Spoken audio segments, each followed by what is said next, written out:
வடக்கில் ஒன்றும் தெற்கில் ஒன்றுமாக வழுக்கிக் கொண்டு விழவே செருப்பை உதறிய வேகத்திலேயே தன் வெறுப்பை பதிவு செய்தான் மனோகர். குத்துமதிப்பாய் கோபத்தின் டெசிபல் சொல்லாமல் புரிந்தது.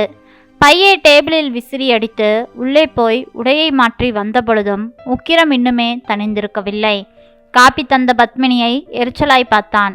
என்ன காப்பி சூடே இல்லை? அதான் நீங்கள் சூடாக இருக்கீங்களே என்றால் கேலியாக. உனக்கும் என்னை பார்த்தா நக்கலாக இருக்குதுல்ல? எல்லாம் என்னோட நேரம். உன்னை வச்சு குடித்தனம் பண்ணிட்டு இருக்கேன்ல, அதனால தான் நேரம் இப்படி இழுத்துக்கிட்டு கிடக்குது என்றான் வெறுப்பாகவே. எனக்கு இதுவும் வேணும், இன்னமும் வேணும். எள்ளும் கொல்லும் ஏகத்துக்கும் பொரிய வார்த்தைகளில் கொஞ்சம் பின்தங்கினாள் பத்மினி. அதை வச்சிடுங்க, நான் வேற காஃபி கொண்டு வந்து தரேன் என்ற பத்மினியின் கேள்விக்கு பதில் எதுவும் சொல்லாமல் காப்பியை குடித்து டம்ளரை டங்கன டேபிளில் வைத்தான். மனசு மட்டும் மாறவே மாட்டேன் என்று அடம் பிடித்தது. வயது 50ஐ தொடப்போகிறது. இன்னும் கூட வாழ்க்கையில் அடுத்த அடி எடுத்து வைக்க ஆற்றாமையோடு காத்திருப்பது எத்தனை வேதனை. இது 4வது முறை. முதல் முறை இருந்த நம்பிக்கை இப்போது இல்லை. இத்தனை வருடம் ப்ரொமோஷன் இன்க்ரிமெண்ட்டுக்கு காத்திருப்பது அலுப்பாகவே இருந்தது அவனுக்கு. துறை தேர்வெல்லாம் எழுதி அதில் தேர்வான பிறகுதான் அடுத்த கட்ட நகர்வுக்கு போக முடியும். நாளில் 3 முறை தேர்வாகியும் ஏதோ ஒரு காரணங்களால் வாய்ப்பு தட்டி போனது அல்லது அவனிடமிருந்து தட்டி பறிக்கப்பட்டது. இந்த முறை நிறைய நம்பிக்கையோடு காத்திருந்தான். சர்வீஸ் நாட்களும் சல்லடையில் நீராக ஒழுகி கொண்டிருக்க ஒரு முறை ப்ரொமோஷன் இன்க்ரிமெண்ட் பார்த்துவிட்டால் பென்ஷன் வாங்கும்போது கைவரவு கணிசமாக இருக்கும் என்பது அவனுடைய நியாயமான ஆசைதான். என்னாச்சு, ஏன் கோபம்? சொன்னாத்தானே தெரியும் என்றாள் பத்மினி. இந்த முறையும் ப்ரொமோஷன் போயிருச்சு. எனக்கு பின்னாடி வந்த எல்லோரும் பதவி உயர்வில் போயாச்சு. நான் மட்டும் இன்னும் நின்ன இடத்திலேயே தேங்கி நிற்கிறேன். நிஜமாகவே வருத்தமாகத்தான் இருந்தது.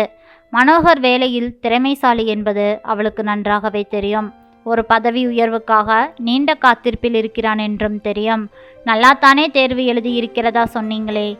ஆமாம், தேர்வும் ஆயிட்டேன். ஆனால் மேலிடத்துக்கு ரெக்கமெண்டேஷன் போயிருக்குது. அதனால் வாய்ப்பு ஆழ்வார் திருநகர் பிரான்ச்சிலிருந்து வேற ஒருத்தருக்கு போயாச்சு. பெட்டர் லக் நெக்ஸ்ட் டைம்னு எனக்கு மெயிலும் அனுப்பிட்டாங்க. அட போங்கையானு இருக்குது எனக்கு. கையில் இருந்த பொருளை சுவற்றில் விசிறி அடித்து எழுந்து உள்ளே சென்றவனை பார்க்க பத்மினிக்கும் பாவமாகத்தான் இருந்தது. இந்த மனநிலையில் இருப்பவனிடம் எப்படி மற்றதை பற்றி பேசுவது என சிந்தித்து கொண்டிருக்கும் பொழுதே அவளுடைய மொபைல் ஃபோன் அழைக்க ஃபோனை எடுத்தாள். அக்கா, காலையில் ஷார்ப்பாக 4 மணிக்கு வேன் வந்துடும். இப்போ தான் ட்ராவல்ஸ்லேருந்து ஃபோன் வந்திருக்கு. எல்லாரையும் அழைச்சிட்டு உன் வீட்டுக்கு வர மணி எப்படியும் ஒரு 5:30லேருந்து 6 மணியை தொற்றும்னு நினைக்கிறேன். நான் தயிர் சாதம் புளி சாதம் எல்லாம் பண்ணிட்டு வந்துடுறேன். நீங்கள் தக்காளி சாதம் பிரிஞ்சு ஏதாச்சும் பண்ணிடுங்க. நொறுக்கு தீனி ஏதாச்சும் இருந்தாலும் ஓகே தான் என்றாள் தங்கை மாலதி. சிந்தனையில் வார்த்தைகளை ஏற்றிக்கொள்ள முடியாமல் நின்றாள் பத்மினி. பார்த்துக்கலாம் மாலோ, எனக்கெல்லாம் நினைவில் இருக்கு என சொல்லி வைத்து விட்டாள். வெகுநாளைய திட்டமிடலுக்கு பின் நெருங்கிய உறவினர்கள் சகிதமாய் கோவில்களுக்கு சென்று வர பயணத்தை ஏற்பாடு செய்திருந்தனர். சிலருக்கு வேண்டுதலும் சிலருக்கு காணிக்கையும் மிச்சம் இருந்தது. கொரோனா ஊரடங்கு, சுப விஷயங்கள் என மனிதர்களை கட்டி போட்டிருந்த நிகழ்வுகள் மெல்ல விடுபடவே 2 நாட்கள் திருத்தலங்களுக்கு சென்று வர ஏற்பாடாகிவிட்டது. கண்களை மூடி இமைகள் துடிக்க அமர்ந்திருந்தான் மனோகர். இவனிடம் நாளை கிளம்புவது பற்றி எப்படி பேச என குழப்பமாகவே எதிரில் நின்றாள். கண்களை திறந்தவன் புருவத்தை உயர்த்தி என்ன என்றான். காலையில் 6 மணிக்கு வேன் வந்துடுமாம். இப்போத்தான் ஃபோன் பண்ணினாள் மாலதி. நீங்கள் ஆஃபீஸில் லீவ் சொல்லிட்டு வந்துட்டீங்கள என்றாள் மிகவும் தயக்கத்துடன். நான் வரலை. எனக்கு சாமி மேலே இருந்த நம்பிக்கையெல்லாம் போயிருச்சு. ஊருலகத்தில், ஏன் நம்ம சொந்த பந்தத்தில் என்னை மாதிரி ஒருத்தன் இருக்கானா? குடும்பம் குழந்தைகளை தவிர ஏதாவது தப்பாக யோசிச்சிருப்பேனா? ஒழுக்கத்துக்கும் நேர்மைக்கும் ஆண்டவன் தர்ற பரிசை பார்த்தியா பத்மினி? ஊரை அடித்து உலையில் போடுறவன் ஒழுக்கம்னா கிலோ என்ன விலைன்னு கேட்குறவன் ஏமாத்துறது, பித்தலாட்டம் செய்கிறவனுக்கு எல்லாம் எதுவுமே எளிமையாக கிடச்சிருது. அதெல்லாம் என்னன்னு கூட தெரியாத எங்களுக்கு எதுவுமே கிடைக்கிறது இல்லப்போ. உன் தங்கச்சி மாலதி இருக்காளே, அவள் புருஷன் பெத்த தாய் தகப்பனை கடைசி காலத்தில் பார்த்துக்காம அத்தனை கஷ்டப்படுத்தினான். என் தம்பி குடி பொம்பளைங்கன்னு இன்னை வரைக்கும் சுற்றிட்டு திரியிறான். அவங்க வாழ்க்கையில் எல்லாம் எந்த குறையும் இருக்கிற மாதிரி தெரியலை. போன வருஷம் நம்மூர் கோவில் குடமுழுக்குக்கு 25,000 ரூபாய் தந்தேன்.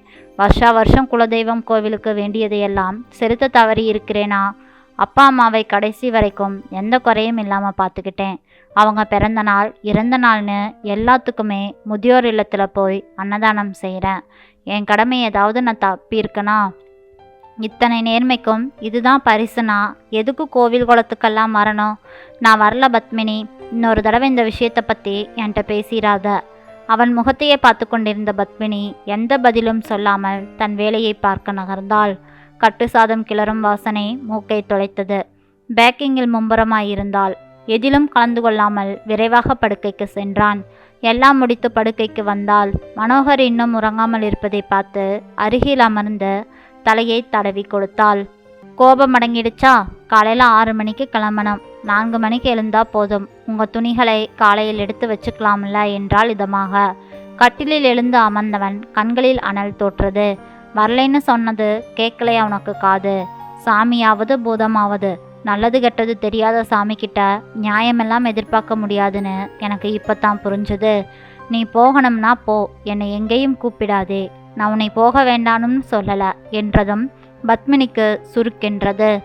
நான் ஒன்று சொன்னால் நீங்கள் தப்பாக எடுத்துக்கக்கூடாது. ஒரு மனுஷன் ரணப்பட்டு நிற்கும்போது யாராக இருந்தாலும் குணப்படுத்தத்தான் பேசணும். அதனால தான் நான் அமைதியாகவே நின்னேன். சாமிக்கு நல்லது கெட்டது தெரியாதா? யோசிச்சு பாருங்க. என் தங்கச்சி மாலதியை கோவிலில் பார்த்துட்டு ரொம்ப பிடிச்சு போய் ஒரு டாக்டர் வரன் வந்ததே. இன்னொரு மாப்பிள்ளைய வீட்டுக்கு டாக்டர் வந்தால் மரியாதை குறைஞ்சிடும்னு உங்களுக்கு ஈகோ வந்துருச்சு. என் அப்பாவை தனியாக பார்த்து மாப்பிள்ளைக்கு குறை அதை மறக்கத்தான் இப்படி நம்மளை மாதிரி மிடில் கிளாஸ் பீப்புள்கிட்ட சம்மந்தம் பண்ணுறாங்கன்னு சொல்லி அந்த வரனை கலைச்சி விடலை. அந்த உண்மை எனக்கே பல வருஷம் கழிச்சு தானே தெரிஞ்சது.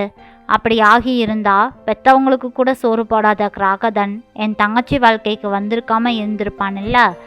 உங்கள் அப்பா அம்மா பேணி பாதுகாத்தீங்க தான். ஆனால் தலை தீபாவளிக்கு வைர மோதிரம் போடலைன்னு என் அப்பா கிட்ட என்னையே பேச விடாமல் என் குடும்பத்தாரை இந்த வீட்டு படியேற விடாமல் 2 வருஷம் வச்சுருந்தீங்களே, அதுக்கு பேர் என்ன? ஏலச்சீட்டு நடத்திட்டு இருந்த உங்கள் அலுவலக நண்பர் வேதாந்தம் கிட்ட திடீர்னு இறந்து போனார்.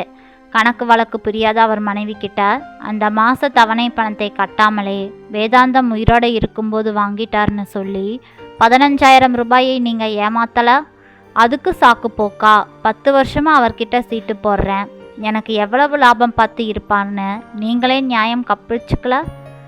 வேலைக்காரி கன்னியம்மா புருஷனுக்கு உடம்பு முடியலைன்னு ஆஸ்பத்திரியில் சேர்த்தப்போ அங்கே உங்கள் நண்பர்தான் டாக்டர். நீங்கள் ஒரு வார்த்தை சொல்லியிருந்தா அவர் இலவசமாக சிகிச்சை தந்திருப்பான்னு தெரிஞ்சிருந்தோம். இவளுக்கு போய் நான் சிபாரிசு பண்ணுறதா? இதுக்கு நமக்கு என்ன கிடைக்க போகுது? வேறு நண்பர்களுக்கு செய்தால் அவங்களால நமக்கு நாளைக்கு வேறு ஏதாவது ஒரு உபகாரம் ஆகும்னு ஈவை இறக்கம் இல்லாமல் பேசலை. கன்னியம்மா புருஷன் இறந்தப்போ ஒரு உறுத்தலும் இல்லாமல் அவனுக்கு விதி அவ்வளவுதான். நல்ல வேலை நாம் ஒரு சிபாரிசை வீணாக்கலைன்னு சொல்லலை. 20 ஆண்டு திருமண வாழ்க்கையில் உங்களை பற்றி வரிசைப்படுத்த எனக்கு இன்னும் எத்தனையோ விஷயங்கள் இருக்குது. நாம் எல்லாம் ஒரு சுயநல கணக்காளர்கள். நமது சௌகரியமாக ஒரு கணக்கு புத்தகத்தை வச்சிருப்போம். அதில் நாமளே நன்மை தீமைன்னு பட்டியல் போட்டு சின்ன சின்ன நன்மைகளை கூட விஸ்தீர்ணமாக பதிஞ்சிட்டு நிற்போம். ஆனால் விருப்பு வெறுப்பு இல்லாதவர் தான் இறைவர். அவர் போடுற கணக்கு பாவ கணக்கு இல்லை, தர்ம கணக்கு தான்.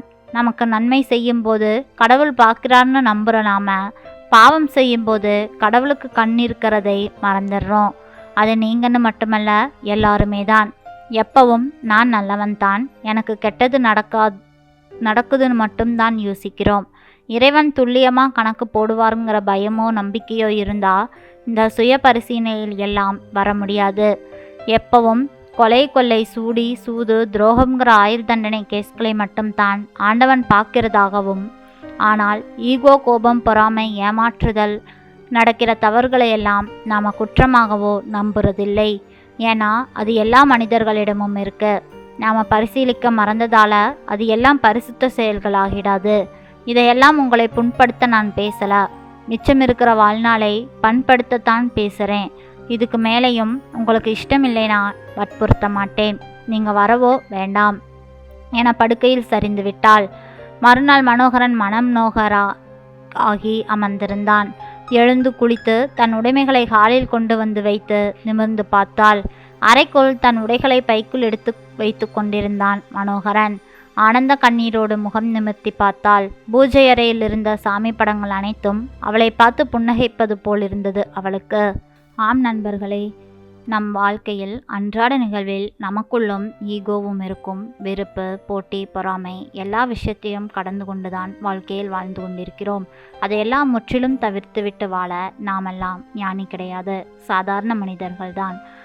முடிந்தவரை அந்த விஷயத்தையெல்லாம் தவிர்த்து மகிழ்ச்சியை பரப்புவோம். நன்றி. இந்த கதை பிடிச்சிருந்ததுன்னா மறக்காமல் லைக் பண்ணுங்கள். நம்ம சேனலை சப்ஸ்கிரைப் பண்ணி உங்களோட ஆதரவு கொடுங்க. மீண்டும் நாளை வேறொரு கதையில் சந்திக்கிறேன். நன்றி நண்பர்களே.